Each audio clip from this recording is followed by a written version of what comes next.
Most startups never make it past their first year. It sounds harsh, but it's true. You've probably seen it. A friend launches a business. The excitement is sky high. The energy is electric. They post about it everywhere. And then silence. Months later, the website is gone. The Instagram hasn't been updated. The dream just disappeared. But why does this happen? Why do so many entrepreneurs fail, even when they start with passion and good ideas? And more importantly, how can you avoid being part of that statistic? Today, we're breaking it down. The real reasons most startups fail in their first year and how you can stack the odds in your favor. Let's start with the biggest one, cash flow. It's not just about running out of money. It's about how money moves in and out of your business. Imagine having tons of customers who all owe you money, but they don't pay for 60 days. Meanwhile, your bills are due this week. That's how startups die. Not because they weren't profitable on paper, but because they didn't manage cash flow in reality. The solution? Keep expenses lean. Delay what you don't need right now. Build in payment terms that keep your cash flowing. And don't assume revenue will magically cover costs. Always have a runway, a buffer, something to catch you when growth doesn't match your plan. Now, another huge reason startups fail.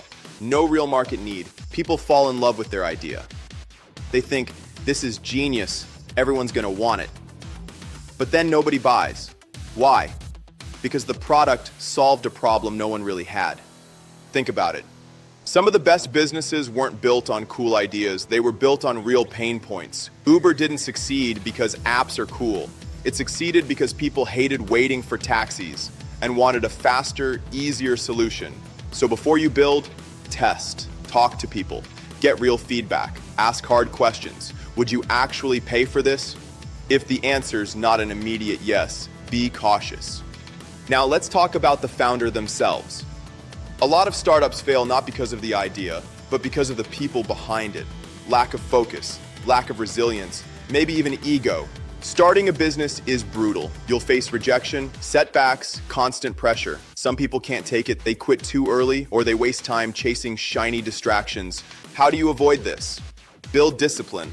Learn to separate emotion from execution. Keep your eyes on the mission, not the noise. And surround yourself with mentors, advisors, even friends who can keep you grounded. Another killer, bad timing.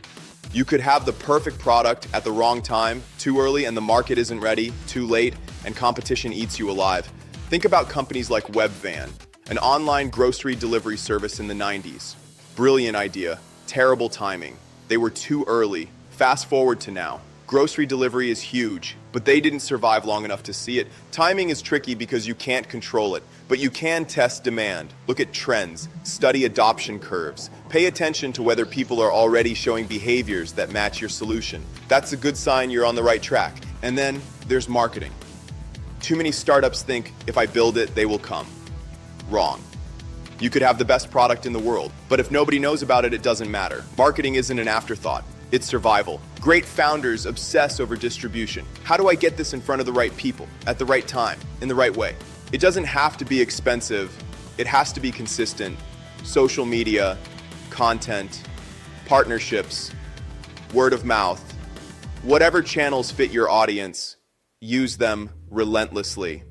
Here's something else people don't talk about enough, founder conflict. And if you have co-founders, this can make or break you. Disagreements about vision, equity, money, these destroy companies from the inside. Investors know this. They'll tell you one of the biggest risks in early stage companies is the team falling apart. How do you prevent it? Get aligned early. Have the tough conversations up front. Who does what? Who owns what? What happens if someone quits? Don't just shake hands and figure it out later. Write it down, make it real. Let's zoom out for a second. When you boil it down, most startups fail for one simple reason, and they run out of momentum. That can be financial momentum, customer momentum, and or team momentum. Something stalls and they can't recover. But the ones that survive, they don't avoid failure entirely. They just get better at recovering. They pivot faster. They adapt to what the market tells them. They keep moving. So how do you actually avoid being in that graveyard of failed businesses? Number one, validate before you scale.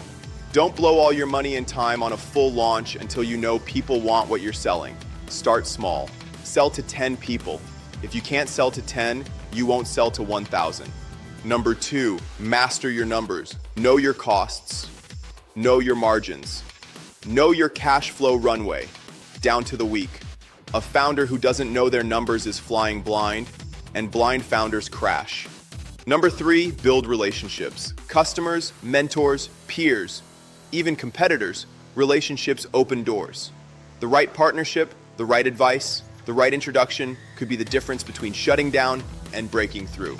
Number 4, take care of yourself. Burnout kills businesses. If you're exhausted, stressed, and running on fumes, you'll make bad decisions. You'll lose the creative energy that sparked the idea in the first place. Take care of your health. Your startup depends on it. And number 5, stay flexible.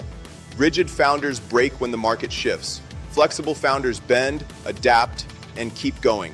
Don't get married to your idea, get married to solving the problem.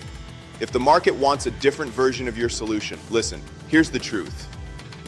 Most startups will still fail. That's the reality of entrepreneurship.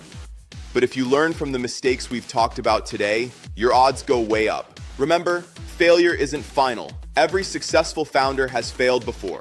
The difference is they used failure as feedback, not as a dead end. So if you're starting your journey, don't just focus on your product, focus on your foundation, build lean, test fast, adapt always, protect your momentum. Because if you can survive that brutal first year, you give yourself the chance to thrive in the years that follow. And if you want more strategies to help you scale smarter, hit subscribe right now. Don't miss the tools, insights, and mindset shifts that can turn your startup into a success story. The choice is yours. Join the 90% who fail, or fight to be the 10% who make it.